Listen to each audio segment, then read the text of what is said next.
Of civil liability ये करते थे. सो ये सिविल लाइबिलिटी जो कन्वेंशन है CLC that is for tankers. तो जो पोल्यूशन होता है टैंकर से the CLC convention will cater to that. So we'll be doing CLC convention and supplementary fund convention. Now civil liability जो convention था that is basically for oil pollution damage. Whatever damage is caused by oil pollution जैसे spill हो गया so it reaches the shore, affects your shoreline, affects your ecology, affects your beaches, your fishing, affects your birds. So the marine species being killed in your waterline, in your seashore or your in your marine areas, the cleanup required. So whatever the cost, वो सारा इसमें cover up.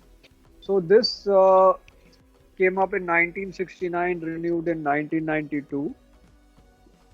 So it is basically adopted to ensure that adequate compensation is available wherever oil pollution damage was caused by maritime casualties. Maritime casualties का मतलब है collision हो गया, grounding हो गया. तो ऑयल पोल्यूशन जो हुआ उसके कारण जो डैमेज है उसका compensation will be catered by CLC convention. So it is for oil tankers. So ships mean the seagoing vessels and seaborne craft which are carrying oil as bulk. Owner means a person or persons registered as owner of the ship or in absence of registration, whoever is owning the ship. And wherever there's a ship owned by a state and operated by the company where the state is registered, then the owner will mean such company. Oil in this case of CLC is persistent oil, चिपकता है. That is crude oil, fuel oil, heavy diesel oil, lubricating oil, whale oil जो चिपकता है. That is oil as per CLC. Pollution damage जो है, that means loss or damage caused outside the ship carrying oil by contamination resulting from escape or discharge of oil from ship.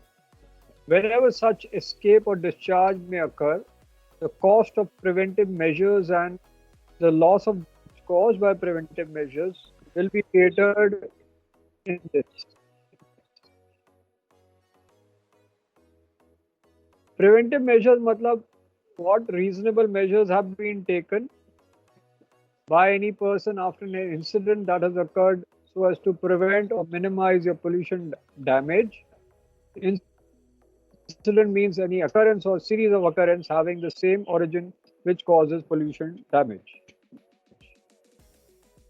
So ये जो CLC है that applies exclusively for pollution damage caused on territory, including territorial sea, which is 12 nautical miles of a contracting state, and the measures taken to minimize this kind of damage.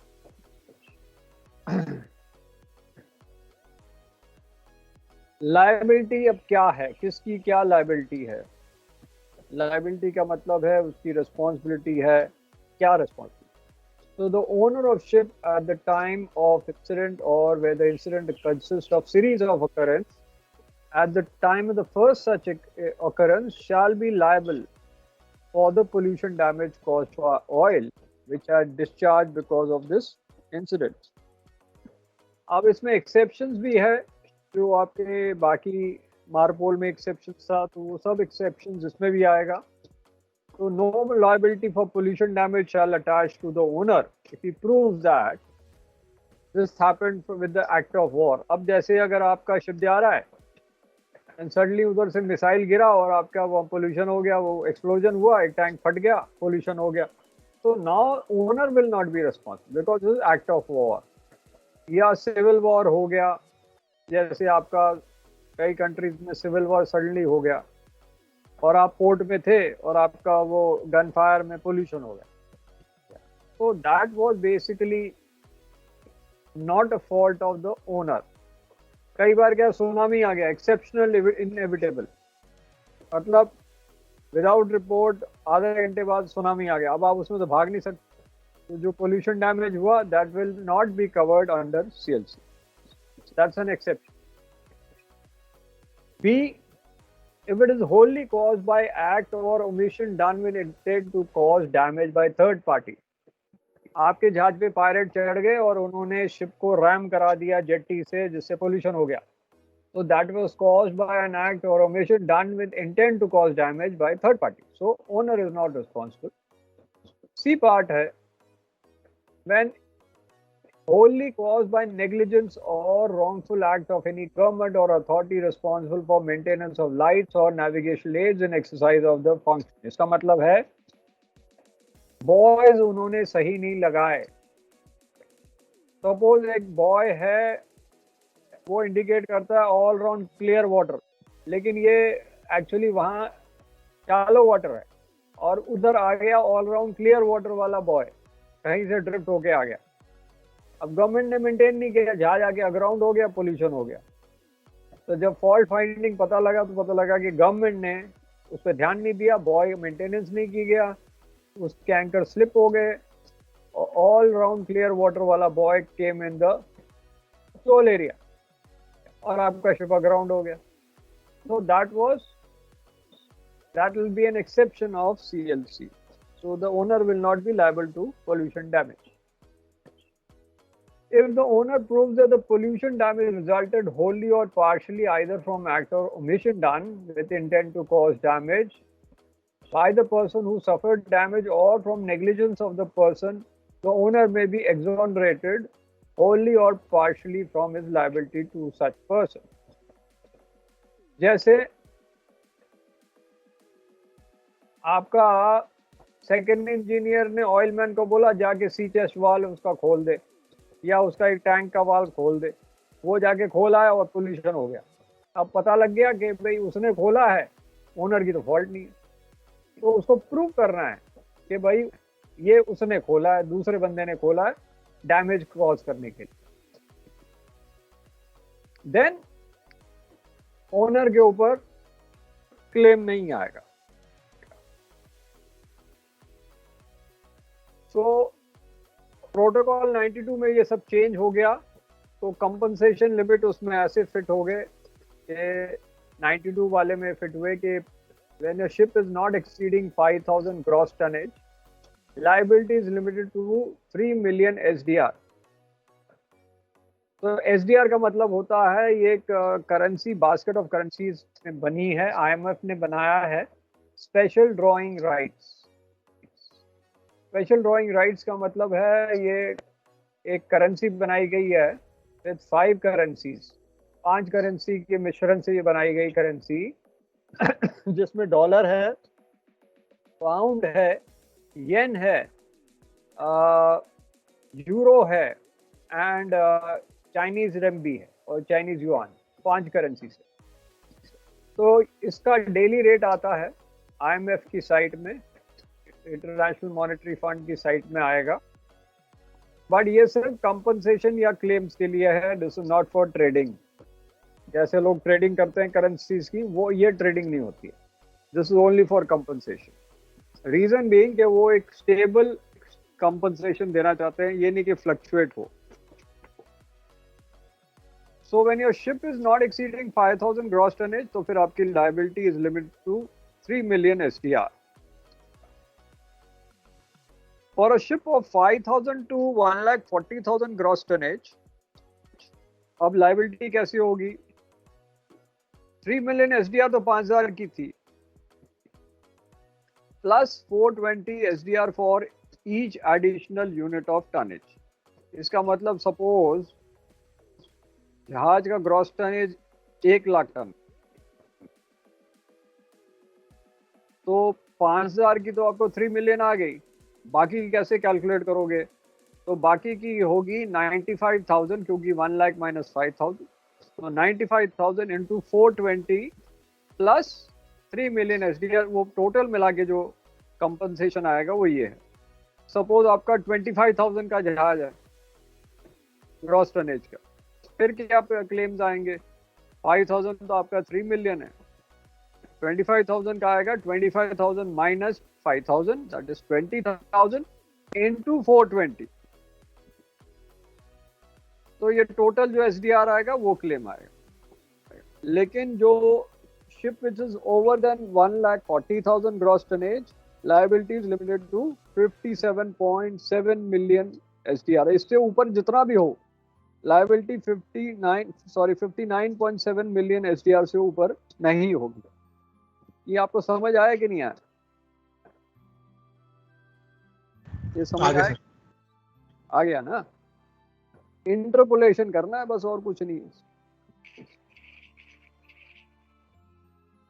Now 1992 convention में उन्होंने protocol damage को कर दिया कि environmental cost जो इनकर करती है उसको भी रीइंस्टेट करना है. तो इन्होंने EEZ को भी कवर कर दिया. पहले उन्होंने टेरिटोरियल वाटर किया, अब इसमें EEZ को भी कवर किया. So it allows expenses incurred for preventive measures to be recovered even when no spillage is there. Suppose आपने इंतजाम कर दिए तो इंतजाम का खर्चा भी तो देना है. आपने बोट्स लगा दिए, स्किमर लगा लिए, तो उनका जो हायरिंग का कॉस्ट है वो तो देना पड़ेगा. So protocol extended the spills to cover from sea, adapted to carry oil in bulk. तो ये आपके उस जहाज पे आया है. अब आया है 2000 अमेंडमेंट. तो 2000 अमेंडमेंट 2003 में आया. अब उन्होंने कहा भाई इसमें कॉस्ट तो बढ़ गई है, अब सेम कॉस्ट तो अब कंपनसेशन दोगे नहीं. तो उन्होंने कहा भाई और ज़्यादा कंपनसेशन चाहिए क्योंकि अब हमारे जो क्लीन अप कॉस्ट है वो बढ़ गई है.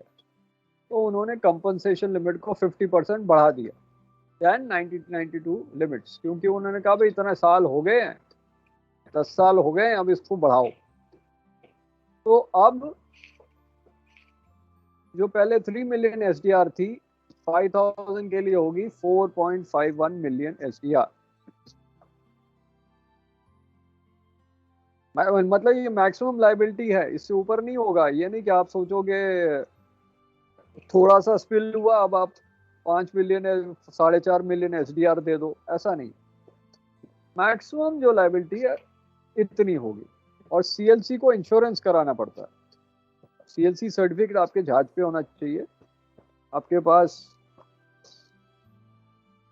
इसका इंश्योरेंस का सर्टिफिकेट होना चाहिए for CLC claims. This is over and above the ship insurance. आप क्लेम के लिए इंश्योरेंस कराओगे. एक आता है शिप के स्ट्रक्चर का इंश्योरेंस, एक होता है कार्गो का इंश्योरेंस, और एक होता है क्लेम के लिए इंश्योरेंस. तो ये पोल्यूशन क्लेम का अलग से इंश्योरेंस कराना पड़ता है और उसकी कॉपी आपको दे के CLC सर्टिफिकेट मिलती है.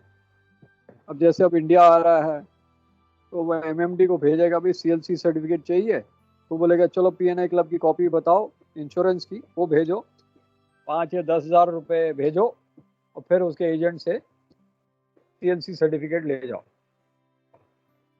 और अगर CLC सर्टिफिकेट नहीं होगा तो यू कांट सेल.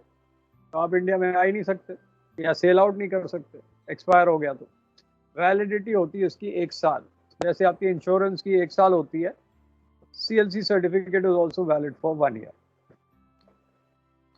अब इसमें लिमिट क्योंकि 50% बढ़ गई है, तो 5000 से 1,40,000 का हो गया 4.51 plus 631 into the difference from that 5000 से कितना डिफरेंस होगा आपका ग्रॉस टनेज का आपके जहाज में.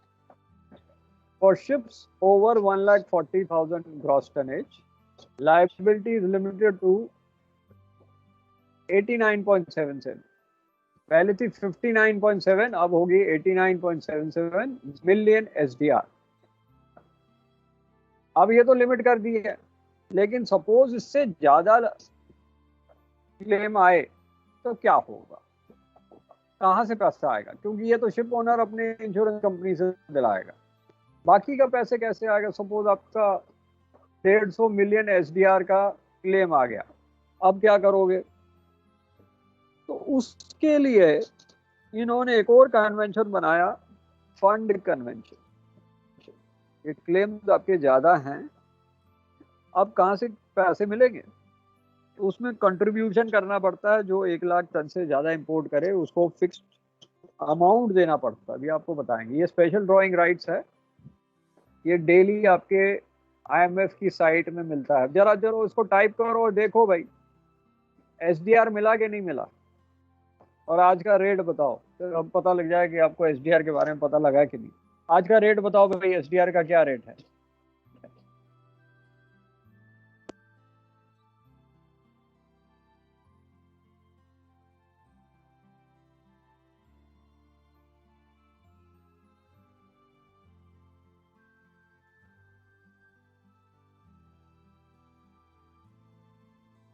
हाँ, क्या रेट है भाई एसडीआर का आज? 27 तारीख है।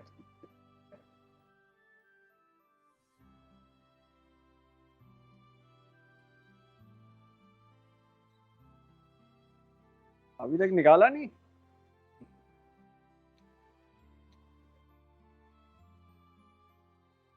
एसडीआर का रेट इस साइड से निकाल लो।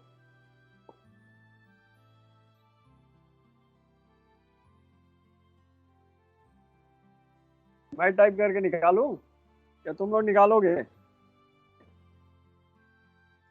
बड़े स्लो निकालने में यार। हाँ, इतने लोग हैं, एक ने भी नहीं निकाला। Sir 1.446410 $1 equals to 1 SDR equals to rupees के हिसाब से निकालो। 1.4464. अरे रुपया के हिसाब से निकालो। सीधा गूगल में टाइप करो 1 SDR is equal to how many rupees, अभी निकल आएगा। गूगल में टाइप करो 1 SDR is equal to how many rupees INR is how much equal to how many INR? 105 sir. 105.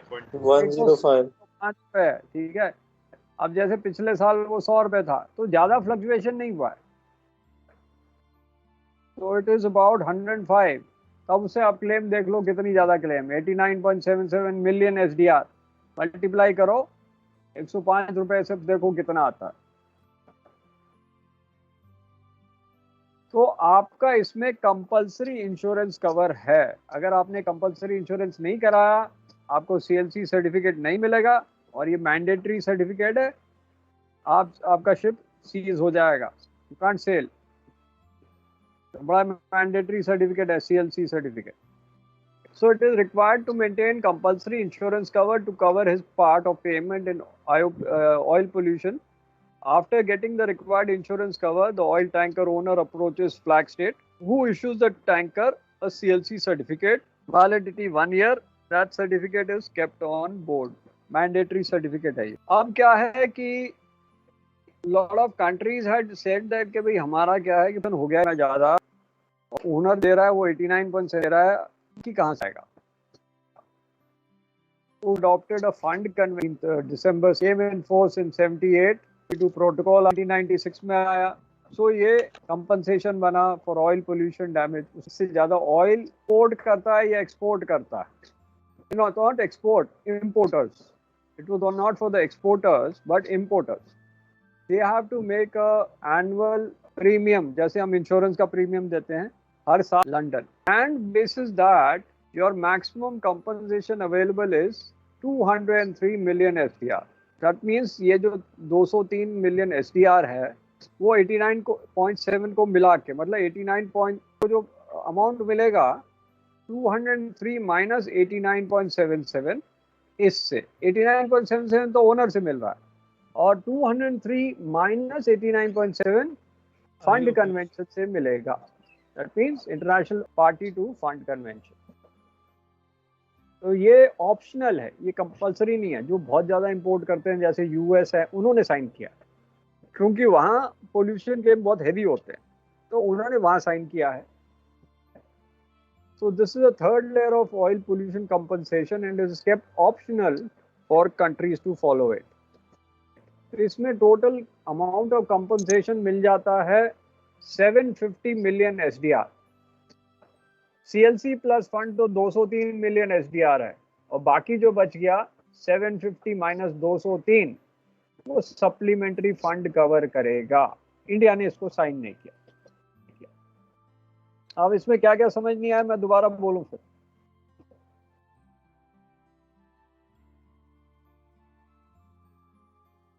एक बार और दिखा दूं? चलो एक बार और दिखा दीजिए।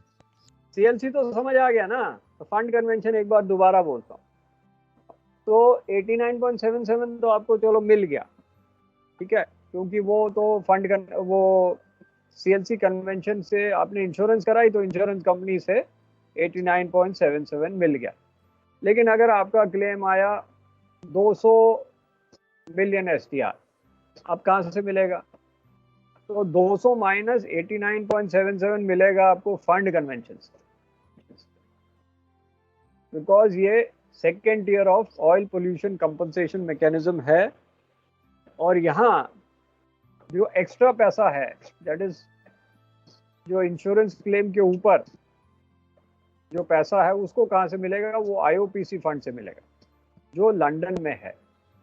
अब आईओपीसी फंड में आप लोगों को जो जो इंपोर्ट कर रहा है 1,50,000 मेट्रिक टन ऑयल और मोर पर ईयर, उसको चंदा देना पड़ेगा। ठीक है, एनुअल कंट्रीब्यूशन मतलब चंदा देना पड़ेगा आईओपीसी फंड को, और आईओपीसी फंड उस चंदे से कंपनसेशन देगा। उस चंदे से IOPC fund is going to give you compensation which will be 203 million SDR minus 89.77 million SDR। ये तो क्लियर हो गया कि नहीं? फंड कन्वेंशन क्लियर हुआ तो सप्लीमेंट्री फंड पे आऊं। चंदा बोला मैंने, चंदा मतलब हर साल चंदा देना पड़ेगा, कंपलसरी है, ये इंडिया ने साइन किया है। सप्लीमेंट्री फंड कंपलसरी नहीं है, ऑप्शनल है। तो ये तीसरा लेयर है आपके कंपनसेशन का। तो इसमें टोटल अमाउंट जो कंपनसेशन मिलेगा वो 750 मिलियन SDR है, जिसमें CLC 89.77 है, फंड हो गया 203 माइनस 89.77 और बाकी बचा सप्लीमेंट्री फंड। तो सप्लीमेंट्री फंड हो गया 750 million SDR minus 203 million SDR। ये हो गया सप्लीमेंट्री फंड का अमाउंट।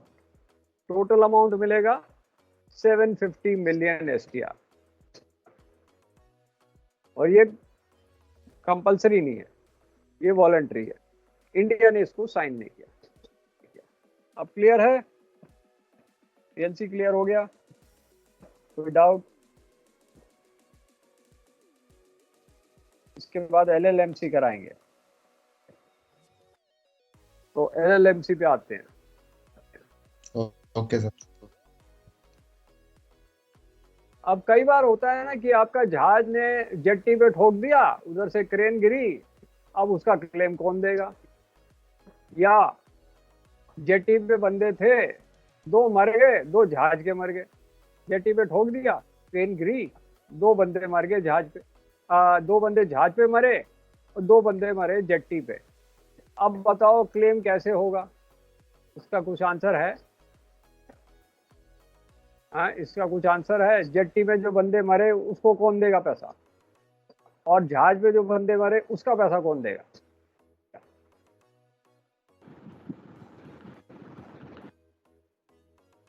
सर जहाज का तो जो इंश्योरेंस होता है वही देंगे। हाँ, जहाज का इंश्योरेंस ज्वाइनिंग के होगा। टाइम पे हाँ, तो ज्वाइनिंग के टाइम PNI पे क्लब देगा ना, वो PNI क्लब देगा। और जो जेट्टी में मरा वो LLMC से होगा, और जेट्टी पे जो डैमेज होगा वो LLMC क्लेम से होगा।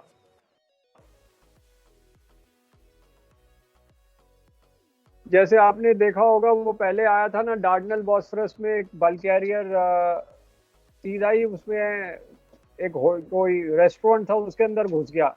रिवर साइड में रेस्टोरेंट था, इसका एंकर बराबर ड्रैग किया, बल्क कैरियर उसके रेस्टोरेंट में घुस गया, तोड़ ताड़ दिया। वो डैमेज कौन देगा? That will be under LLMC।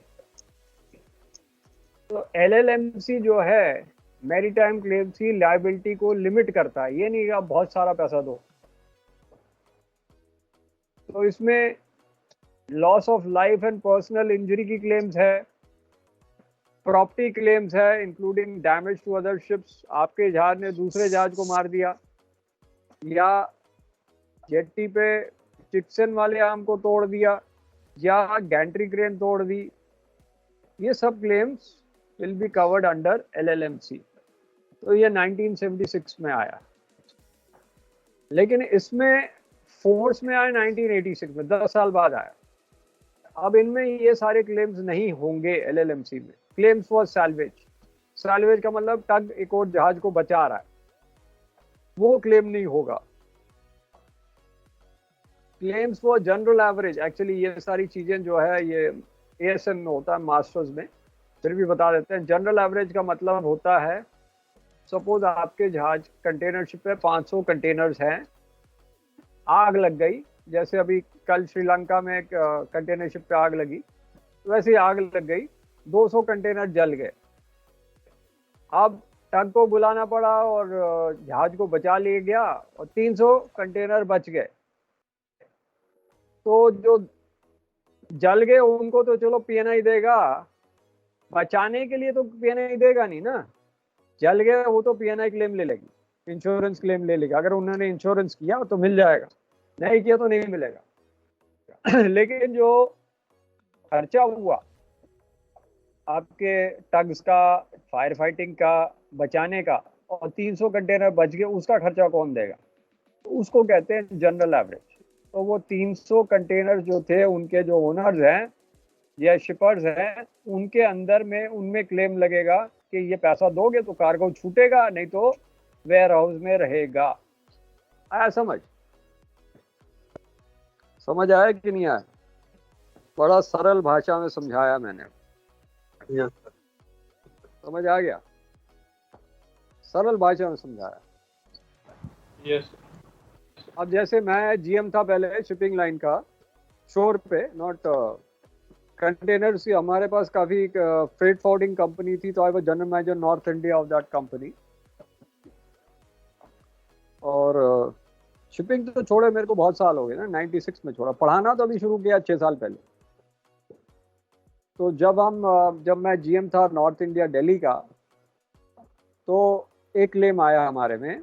हम कंटेनर्स काफ़ी फ्रेट फॉरवर्डिंग करते थे, तो वेयर हाउस था हैम्बर्ग में। तो क्या हुआ, एक कंटेनर में कॉकरोच निकल आया, और वो कॉकरोच हैम्बर्ग में वेयर हाउस में आ गया। और वो एक कॉकरोच को देके उन्होंने पूरा वेयर हाउस सील कर दिया और काफ़ी ज़बरदस्त क्लेम डाल दिए, क्योंकि उनको फ्यूमिगेशन करना पड़ा पूरे वेयर हाउस का, और वेयर हाउस को सील भी कराना पड़ गया। अब यहाँ क्या है, हमारे पर क्लेम आ गए, क्योंकि हम थे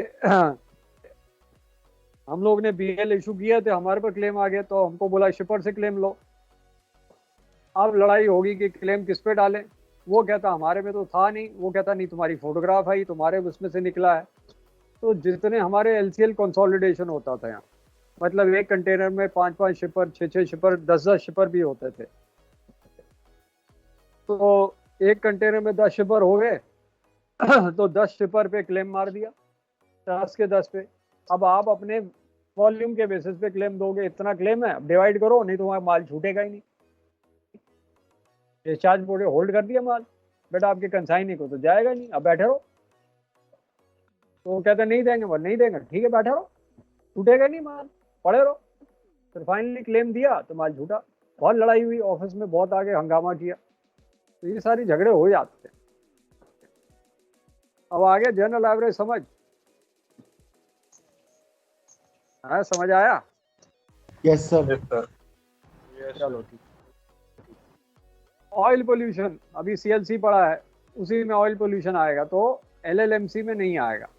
claims for HNS, highly noxious substance, जो NX2 का है, उसके क्लेम अलग है, वो इसमें नहीं आएंगे। छठा क्लेम है members of crew and servants of owner, जो पीएनआई का है, जो जैसे आपके क्रू मर गया, क्रू में इंजरी आ गई, वो क्लेम एलएलएमसी में नहीं आएगा। छठा क्लेम है रिमूवल ऑफ रेक्स। एक रेक रिमूवल कन्वेंशन आया हुआ है, ये भी आपके कोर्स में नहीं है, एएसएम में है। रेक रिमूवल कन्वेंशन का मतलब है, अगर आपका जहाज अग्राउंड हो जाता है और रेक बन जाता है, तो आपकी ड्यूटी है उसको निकाल के क्लियर करना है। ये नहीं कि आप लोग छोड़ के भाग जाओ। जैसे पहले बॉम्बे में आप देखो कितने सारे रेक्स हैं, बहुत सारे, तो ओनर छोड़ के भाग गया और पोर्ट ने भी क्लियर नहीं कराया, और जहाज जो आ रहे हैं उनको मुसीबत हो गई। तो रेक रिमूवल क्लॉज क्या है कि अगर आपका जहाज रेक बनता है तो आपको उसको क्लियर अप कराना है, एक तो वो है। अगर आप नहीं करा सकते तो आपको गवर्नमेंट को पैसा देना पड़ेगा क्लियर अप कराने के लिए।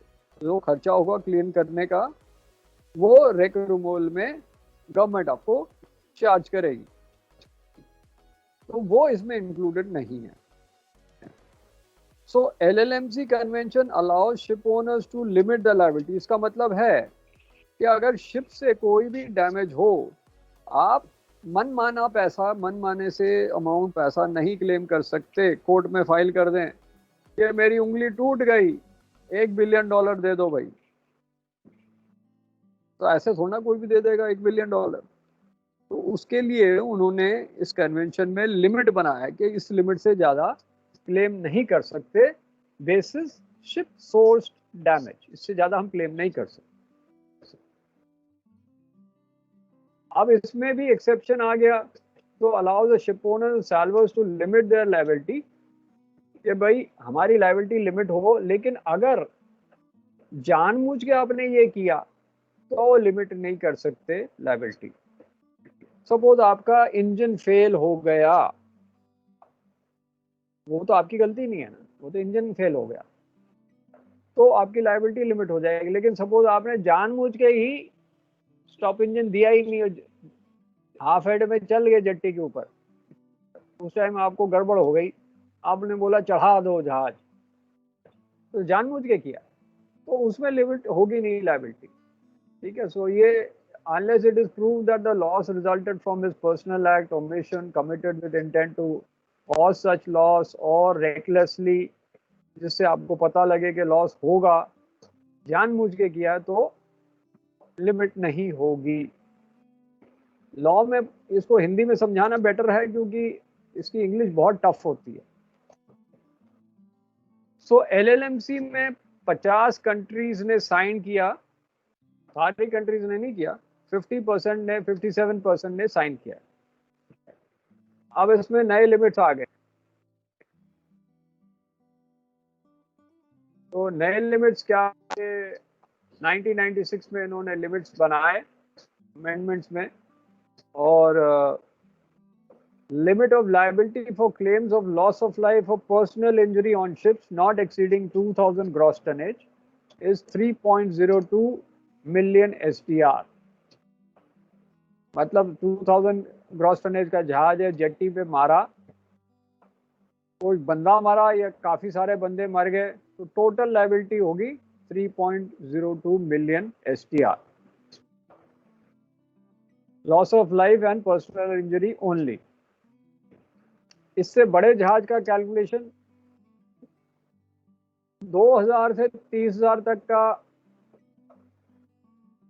तो 2000 का आपको बताया था कितना था, 3.02, तो 2000 का आ गया 3.02, और जो डिफरेंस आएगा वो मल्टीप्लाई कर दो 1208 से। मतलब जैसे 22,000 टन का जहाज है, तो 3.02 मिलियन SDR तो 2000 का हो गया, बाकी जो 20,000 बचा, मतलब 22 माइनस 2000, तो 20,000 बचा, 20,000 इंटू 1208 करोगे SDR, उतना आपका टोटल क्लेम होगा। Similarly for 30,000 to 70,000, 906 SDR multiply करोगे, और एक्सेस ऑफ 70,000 604 SDR मल्टीप्लाई करो। इसका मैंने एक टेबल बनाया था, तो मैं आपको टेबल दिखा दूं, उसके बाद फिर हम प्रॉपर्टी पे करेंगे।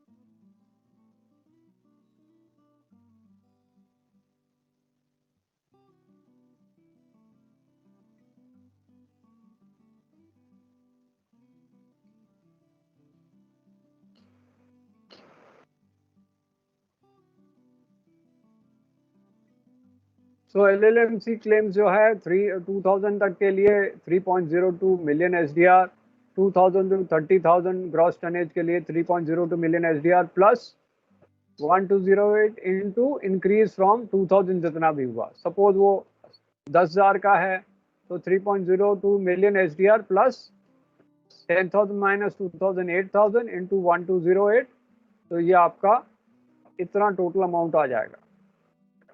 ठीक है, 30,000 का उसी तरह आ गया 3.02 मिलियन SDR प्लस 28,000 इंटू 1208, तो टोटल अमाउंट इतना आ गया। फ्रॉम 30,000 टू 70,000 आप इस अमाउंट को यहाँ तक 30,000 का कैलकुलेट कर दिया, उसके ऊपर 906 से मल्टीप्लाई करोगे जो डिफरेंस है। तो जैसे इसमें आया हुआ है इतना अमाउंट प्लस 40,000, अगर 70,000 है इंटू 906, तो इतना अमाउंट क्लेम मैक्सिमम कर सकते हैं। Above 70,000 it will be multiplied by 604 SDR and added. तो 70,000 का आपने ये किया, प्लस अगर 1 लाख का है तो 30,000 डिफरेंस हो गया इंटू 604, तो टोटल अमाउंट ये अमाउंट आ गया मैक्सिमम क्लेम्स। तो क्लियर हो गया कैलकुलेशन?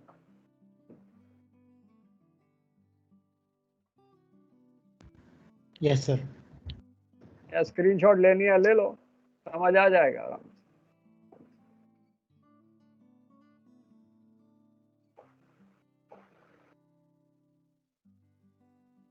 Yes sir. ले लिया, चलो अब आते हैं प्रॉपर्टी क्लेम्स क्या है। तो limit of liability for property claims not exceeding 2000 gross tonnage, life और पर्सनल इंजरी का आधा हो गया, वो 3.02 है, तो ये 1.51 मिलियन SDR आ गया।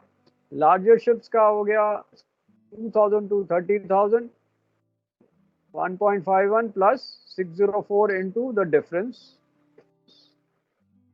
and from 30,000 to 70,000 453 into the difference, excess of 70,000 302 SDR into the difference। अब ये था आपका प्रॉपर्टी के लिए। अब आपका एक और क्लेम आता है with respect to loss of life और personal injury to passengers on passenger ship, इसका अलग है। और इसमें क्या है कि सपोज आपके जहाज ने पैसेंजर शिप को मार दिया, ठीक है, तब उसके कितने क्लेम हो जाएंगे? तो सपोज 20 पैसेंजर मर गए, तो क्लेम क्या होगा? तो सपोज उसमें 2,000 पैसेंजर से ऑथराइज टू कैरी, तो होगा 1,75,000 SDR into the number they are certified to carry 2,000, तो टोटल क्लेम उतना होगा। सपोज एक पैसेंजर मरा और उसने क्लेम कर दिया, उससे ज्यादा नहीं कर सकता। 1,75,000 इंटू 2,000। जैसे अभी आपने देखा है कि रामदेव के अगेंस्ट उत्तराखंड IMA ने क्लेम किया हुआ है 1,000 करोड़ कंपनसेशन दो भाई हमें डिफेमेशन केस के लिए। तो उस तरह से देखा है ना, रामदेव ने बोल दिया बेटा आप ठीक कर सकते हो, मेरे को गिरफ्तार भी नहीं कर सकते। नहीं सही बोला है उसने, गलत तो बोला नहीं है, क्योंकि जितने भी मैं अभी केसेस देख रहा हूँ, दोनों कई केसेस हैं जिन्होंने डबल डोज लगाया। कि हमारा एक कोलीग है, उसकी वाइफ की भी डेथ हो गई थी, अभी कल हुई है, वो करा रहा है आपके मॉड्यूलर कोर्सेज करा रहा है। उसके पहले उसके ब्रदर की डेथ हुई थी, दोनों डोजेस लिए थे, उसने खुद दोनों डोजेस लिए, उसकी वाइफ ने दोनों डोजेस लिए, इसकी वाइफ की भी डेथ होगी और भाई की भी डेथ होगी। हमारे नीचे भी बंदे हैं, दोनों डोज लगा के आए, डेथ हो गई। फिर हमारे सामने सारी फैमिली को हो गया, आदमी 51 ईयर्स का, दोनों डोज लगाए, डेथ होगी हार्ट अटैक से। तो बेसिकली अगर आप देखो, ज्यादातर लोग दोनों डोज के खत्म हो रहे हैं, क्योंकि आपकी इम्यूनिटी कम हो रही है, बढ़ नहीं रही है, कम हो रही है। लेकिन अब आपको फौरन जाना है तो आपको तो डोज लेनी पड़ेगी, क्या करोगे? नहीं कुछ कर सकते हो? नहीं सर। फौरन थोड़े दिन बाद जाएंगे सर। अब ये देखो ना कि अभी इतनी सारी डोज आ रही हैं, आपके अंदर एक लाइव वायरस को मार के डाल रहे हैं, ठीक है, नहीं मरा वो अधमरा हो गया, पूरा नहीं मरा, थोड़ा सा उसमें जान है, तो आप में अंदर कितना तांडव करेगा आपको पता है? कोई वायरस आपके अंदर कितना तांडव करेगा और वो कितना स्ट्रॉन्ग वायरस है आपको क्या पता? कई बार जो हैं केसेस हैं जो बीमार हो जाते हैं, आपने वैक्सीनेशन लिया बीमार हुए, अभी केसेस हैं हमारे रिश्तेदार भी हैं, कोरोना वैक्सीन 1 डोज लगाया उसके बाद 1.5 महीने से बीमार ही चल रहे हैं, 1.5 महीने से बीमार चल रहे हैं। एक और मेरी वाइफ की फ्रेंड थी, उसने डोज लगाया, वो हॉस्पिटल ही पहुंच गई, 1.5-2 महीने बाद छूटी है अभी, सिर्फ वैक्सीनेशन कराने के बाद। ये सब कई चीजें हो गई वैक्सीनेशन। तो वैक्सीनेशन तो मैंने भी कराया है सर। नहीं, अब वही तो है ना, हर एक बॉडी की अलग अलग लेवल है, हर एक बॉडी का सिस्टम अलग है। तो आपकी बॉडी ठीक है, आपको कोई प्रॉब्लम नहीं, लेकिन हो सकता है एक बंदे का रिएक्ट हो सकता है। मेरी बॉडी बहुत हाइपर रिएक्टिव है, हाइपर एलर्जी है, मैं लगाऊंगा तो मैं तो खत्म हो जाऊंगा, तो मैं तो लगा ही नहीं रहा हूँ। सर मैं भी लगाया हूँ बट फीवर आ गया सर। नहीं, फीवर तक तो ठीक है, फीवर तक तो ठीक है, वो तो ठीक है, आपकी बॉडी फाइट कर रही है। लेकिन अगर आप में हाइपर एलर्जी है तो आपको कोई रोक ही नहीं पाएगा। मैं जब बचपन में था, मधुमक्खी के छत्ते में गिर गया था, 200 मधुमक्खियों ने काटा था, 5 साल का था, तो तब से मेरे में हाइपर एलर्जी है। ये चक्कर है। अब 200 मधुमक्खी किसी काट ले तो मर ही जाएगा ना, जिंदा रहेगा क्या? कई लोग तो एक ही मधुमक्खी काटे के खत्म हो गए वहीं। तो आप वैक्सीन नहीं लगवाओगे? खतरनाक है ना, खतरनाक हो जाता है। अब हमारे पहले एक कुलीग थे, वो इफेक्ट नहीं कर रही है फीवर वगैरह नहीं, अब हमारे पहले कुलीग थे, वो दूध से एलर्जी थी, दूध एंड दूध के प्रोडक्ट से एलर्जी थी, तो चाय भी नहीं पीते थे और ना पनीर खाते थे, ना दूध पीते थे, ना दूध की कुछ भी चीज हो दूध की वो खाएंगे तो खत्म हो जाएंगे, ऐसा हाल था।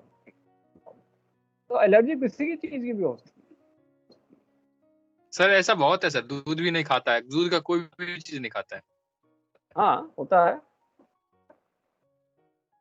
और वो जो छोटे बच्चे होते हैं उनको तेल पिलाते हैं।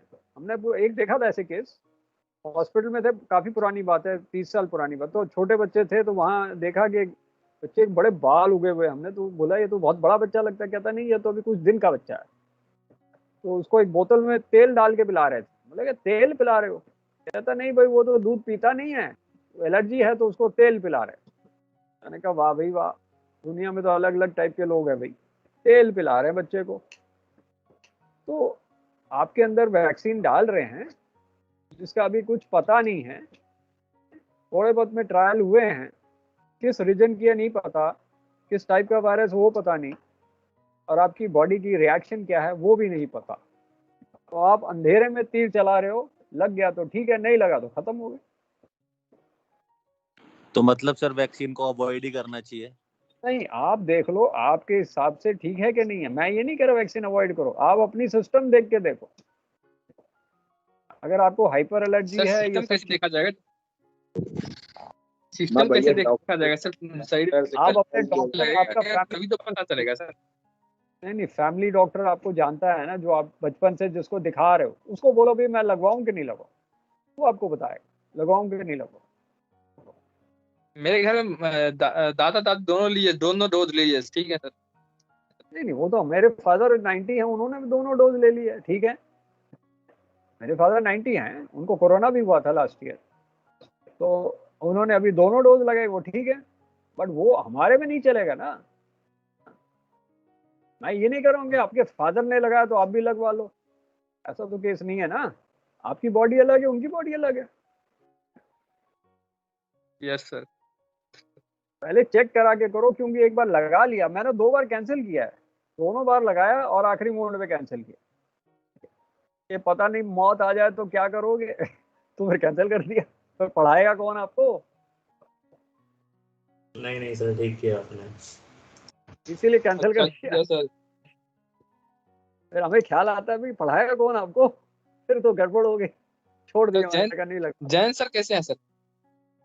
अभी तो 5वें हफ्ते पे चल रहे हैं वो। छुट्टी पे। हाँ, कल तो बता दो तुम कैसे हैं। सर बाबा सर तब ठीक हो जाएंगे। बाबा सर भी अभी बीमार चल रहे हैं, वो भी बीमार चल रहे हैं। सौजन्य अभी ठीक हुआ था, अब फिर आज हाई फीवर हो गया। अभी ठीक हो गया था आफ्टर 1.5 महीना छुट्टी के बाद, 2 दिन पढ़ाया, आज फिर हाई फीवर हो गया।